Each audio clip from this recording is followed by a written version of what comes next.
এই একটা পাপ যদি কেউ না করে ইনশাআল্লাহ সে জান্নাতে যাবে, যতই পাপ করুক না কেন। জেনা করেছে, মদ খেয়েছে, মিথ্যা বলেছে, অনেক কিছু করেছে, শুধু শিরকের পাপ করে নাই, আল্লাহ তাকে মাফ করে দিবেন ইনশাআল্লাহ। বিশ্বাস করলেন না কথাটা?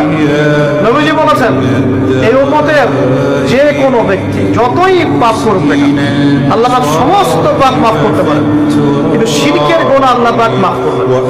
তওবা করে যদি মারা না যায় মাফ করবেন। একটা এক্সাম্পল দিয়ে বোঝাচ্ছি তাহলে ক্লিয়ার হয়ে যাবে। মনে করেন কেউ একজন জেনা করেছে, তওবা করার সুযোগ হয় নাই, মারা গেছে। এখন আল্লাহ পাক কিয়ামতের মাঠে এই জেনার পাপটা মাফ করে দিতে পারেন, যদিও সে তওবা করে নাই। যদিও সে তওবা করে নাই, আল্লাহ পাক এই পাপটাও মাফ করতে পারেন। কিন্তু একজন ব্যক্তি শিরক করেছে, তওবা করে নাই, কিন্তু এই অবস্থায় যদি কাল কিয়ামতের মাঠে আল্লাহর সাথে সাক্ষাৎ করে, আল্লাহ তার গুনাহ মাফ করবেন। এই শিরকের অন্য পাপের এই হলো পার্থক্য। তাহলে সবচেয়ে কোন বিষয়টা থেকে আমাদের বেঁচে থাকা উচিত ভাই? শিরক কি ও কেন? একটা বই পাওয়া যায়, কিনে নেবেন। কিতাবুত তাওহীদ একটা বই আছে, পড়ে নেবেন। কুরআন সুন্নাহর আলোকে বিশুদ্ধ আকীদার অনেক বই পাওয়া যায়। আর আকীদা সংক্রান্ত একটা অনবদ্য বই হলো আল আকীদা আত-তাহাবিয়া।